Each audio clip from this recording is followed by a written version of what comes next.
don't have it well designed. I'm asking you not to make that mistake. I'm asking you not to stumble into tomorrow with that. I'm asking you to walk confidently into tomorrow, having your promise of the future well planned, well designed by setting your goals. Here's what the future's called, the promise.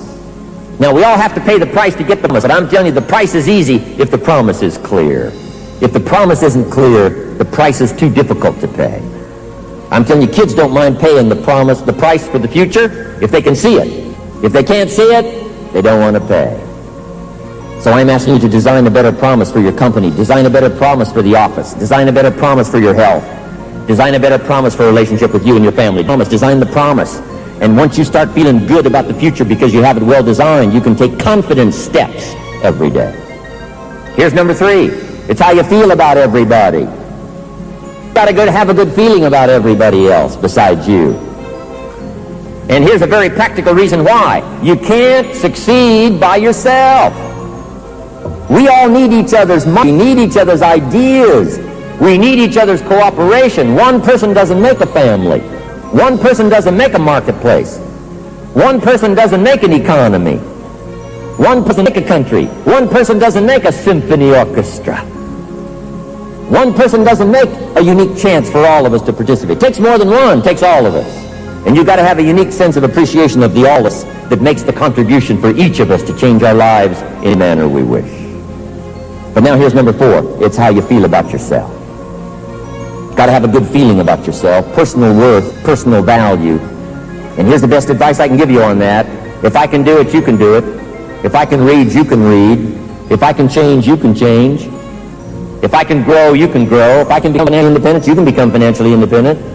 You've got to understand you're worth as much as I am. If I can read it, you can read it. If I can understand it, you can understand it. If I can let it hit me, change my life, it hits you, change your life, you're no different. You're as valuable as I am. I want you to pick that up, how you feel about yourself. So that's attitude. Number 1, we're affected by what we know. Number 2, we're affected by how we feel. Here's number 3, activity. We're affected now by the disciplines we take. Wisdom alone won't do it, no matter how often you repeat it. A lot of people are into affirmations these days, but that won't do it. Being wise, bring equity to your life. Wisdom must be invested in activity. Wisdom must be invested in discipline, or it produces no life. No matter how often you affirm it. Multi-track, bombard your pre-conscious, subconscious, I'm telling you, it won't do any good. You've got to invest wisdom into labor. You've got to invest wisdom into disciplines, or it produces no new life. And no matter what kind of an attitude you got, unless it's now invested in activity and disciplines it starts to produce, it produces no results. No matter how strong you feel, no matter how much faith you have, no matter how much courage you've got to be invested. Now here's what's important. Make this note. The first 2 points I gave you must be invested in the third one, because the third one now starts to work miracles. The third piece of the process now works miracles. Number 3, activity and labor. Labor. The pain of labor. We sometimes refer to it as labor pains. Right? I'm sure personal experience here, but the mothers in the room would tell us, right? It's a unique experience. Why would a potential mother be willing to put herself through what she knows is going to be a painful experience? Here's why. It's the only way to create new life. New life only comes from labor, not from wisdom, not from attitude, not even from faith. Faith does not produce a miracle. Wisdom does not produce a miracle of new life. Faith must be invested in discipline to produce new life. So I'm asking you to look to your disciplines. And here's the disciplines now that can work miracles in your life. Here's number 1. Do what you can. Just do what you can. It'll start a miracle process. I promise you. I promise you. Just do what you can. If you can walk around the block, I'm asking you to get it done. If you can eat an apple a day, I'm asking you to get it done. Establish disciplines that'll take you to the good health you want, the income you want, the bank account you want, the promotion you want, the better life you want, good marriage, good friendship, good relationship with your family. Do not neglect the discipline forms the miracle. And expect a miracle when you start working on the disciplines. Number 1, do what you can. That'll start a miracle. A miracle is simply something we don't quite understand. Works. All we know is what? It works. You don't need to understand. Just know that it works. Miracles.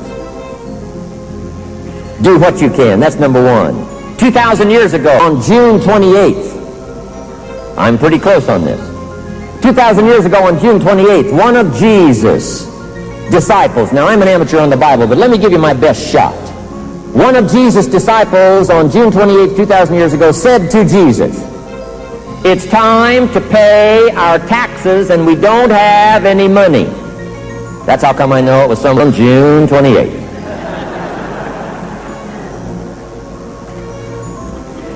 In response to this statement, Jesus said to his disciple, "No problem."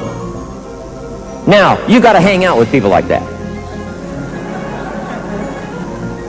Now, why would Jesus have the audacity to say, "No problem"? Well, word has it, he was a miracle worker. Doesn't that explain it? Of course. If you handed a problem to a miracle worker, what would he have the tendency to say? Problem. You got to hang out with people like that. I belong to a small group. We do business around the world. I'm telling you, these guys are miracle workers. If you handed any one of them a problem, guess what they would say? No problem. How many to solve it?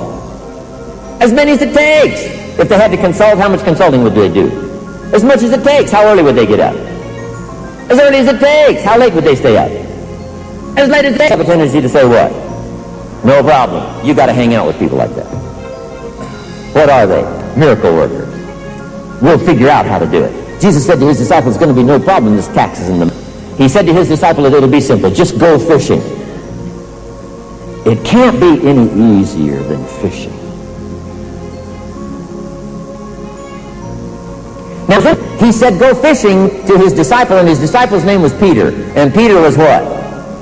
A fisherman. You can't be any more clever than that.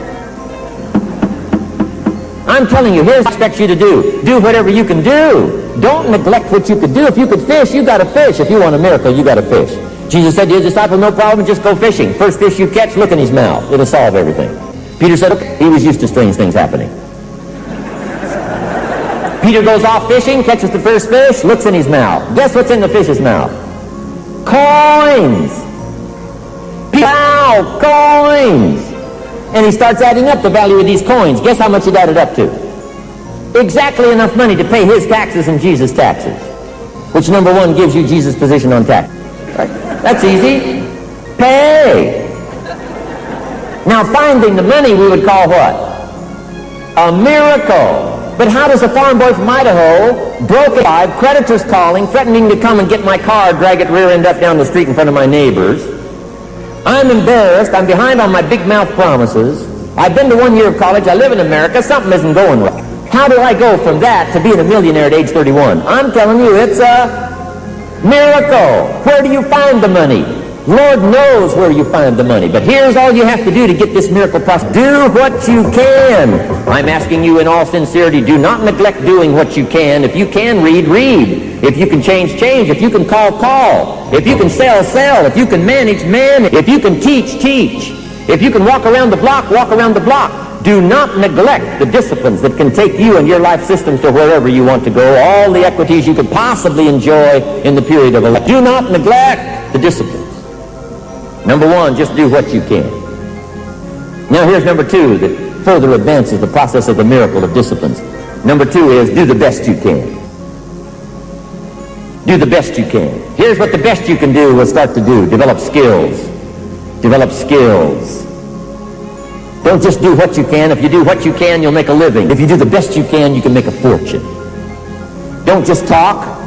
If you just talk, you can help the family hang together. If you skillfully talk, you can help build dreams and build future. Do not neglect the skills. Number one, do what you can. Number two, do the best you can. Miracles will start to flow into your life. Equities from directions you never thought possible will start coming your way. Do what you can. Number two, do the best you can. Now here's number four in our 5 simple steps. Number 4 is check results often. Results is number 4, check often to see whether you're on track or what? Off track. After 6 years of my economic life, Mr. Schultz said, "Mr. Rohn, how much money have you saved and invested?" I said, 0. Here's what, off track. Shouldn't you take a look every once in a while and see if you're on track or what? Off track. Shouldn't you, check your cholesterol every once in a while and see if you're on track? Off track. Shouldn't you weigh yourself every once in a while and see if you're on track or what? Off track. Shouldn't you check your bank to see you're on track or what? Off track. I'm telling you, you got to take a look and see whether it's going right or isn't going right. You got to take this phrase home. Results is the name of the game. So you got to take a look once in a while and check the score and see if you're winning or what? Losing. See if you're moving up or what? Moving down. See if you're moving in or what? Moving out. I'm telling you, you got to check, you got to check. It's the name of the game, productivity. It's the reason for the seasons, productivity.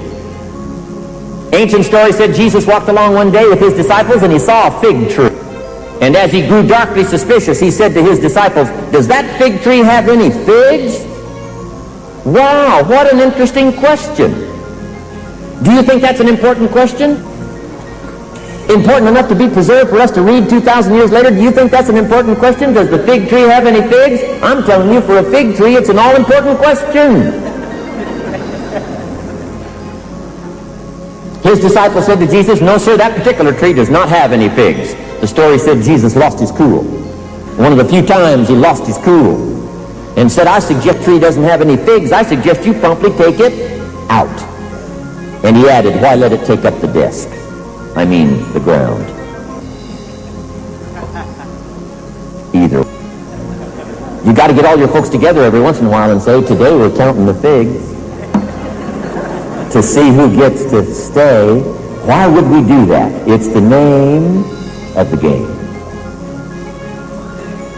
How many years do you want your child to spend in 4th grade? Approximately. About one. You say, "Well, if they're nice kids, would you give them